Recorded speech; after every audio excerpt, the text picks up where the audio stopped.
ତାର ବନ୍ଧୁଗଣ ଆପଣମାନଙ୍କୁ ଜେଏସ୍ ଗୁଡା ଥିବାରେ ସ୍ୱାଗତ। ବନ୍ଧୁଗଣ ବାଧ୍ୟ ହେବ ସେହି ନାରୀ ତୁମ ପାଖକୁ ଆସିବା ପାଇଁ।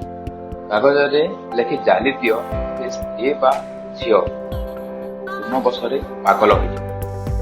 ଯଦି ଆପଣମାନେ ମନେ ମନେ କେଉଁ ଝିଅ ବା ବିବାହିତ ସ୍ତ୍ରୀକୁ ପସନ୍ଦ କରୁଛନ୍ତି, ତେବେ ଗୋଟିଏ ସାଧା କାଗଜ ଆଣି ସେ ଝିଅର ନାମ ଲେଖିବେ। ବନ୍ଧୁଗଣ ମୁଁ ଆପଣମାନଙ୍କୁ ଗୋଟିଏ ମନ୍ତ୍ର କହିବି, ସେହି ମନ୍ତ୍ରଟିକୁ ଉଚ୍ଚାରଣ କରିବେ, ସିଦ୍ଧ କରିବେ ଏବଂ ସେହି କାଗଜଟିକୁ ଜାଲିଦେବେ। ଦେଖିବେ ବନ୍ଧୁଗଣ ମାତ୍ର 24 ଘଣ୍ଟା ମଧ୍ୟରେ ସେ ଆପଣଙ୍କ ପ୍ରେମ ଉପରେ ଦିୱାନୀ ହୋଇଯାଉଛି। ତ ବନ୍ଧୁଗଣ ମୁଁ ଆପଣଙ୍କୁ ସେ ମନ୍ତ୍ର କହିବା ଆଗରୁ ଆପଣମାନଙ୍କୁ ଛୋଟିଆ ଅନୁରୋଧ, ଯଦି ଆପଣମାନେ ଏହି ଭିଡ଼ିଓଟିକୁ ଲାଇକ୍ କରିନାହାନ୍ତି ତେବେ ଭିଡ଼ିଓକୁ ଲାଇକ୍ କରିଦିଅନ୍ତୁ ଏବଂ ଚ୍ୟାନେଲଟିକୁ ମଧ୍ୟ ସବସ୍କ୍ରାଇବ୍ କରିଦିଅନ୍ତୁ। ତ ବନ୍ଧୁଗଣ ଚାଲନ୍ତୁ ମୁଁ ଆପଣଙ୍କୁ ସେହି ବିଧିଟି କହୁଛି। ବନ୍ଧୁଗଣ ଆପଣ ଏହି ବିଧିଟିକୁ ଶୁକ୍ରବାର ଦିନ କରିବେ।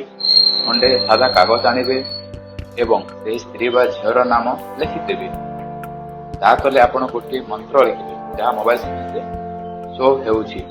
ଏହି ମନ୍ତ୍ର ଉଚ୍ଚାରଣ କରିବେ ଏବଂ ଅମୁକ ଜାଗାରେ ସେ ଝିଅ ବା ସ୍ତ୍ରୀର ନାମ ଉଚ୍ଚାରଣ କରିବେ।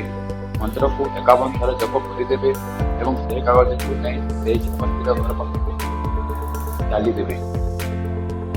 ଆପଣ ମନେ ରଖ ଏହି ବିଧିକୁ କେବଳ ସନ୍ଧ୍ୟା 5ଟାରୁ 7ଟା ଭିତରେ କରିବେ। ଦେଖିବେ ସେହି ଝିଅ ବା ସ୍ତ୍ରୀ ଆପଣଙ୍କ ପ୍ରେମରେ ପାଗଳ ହେଇଯିବ।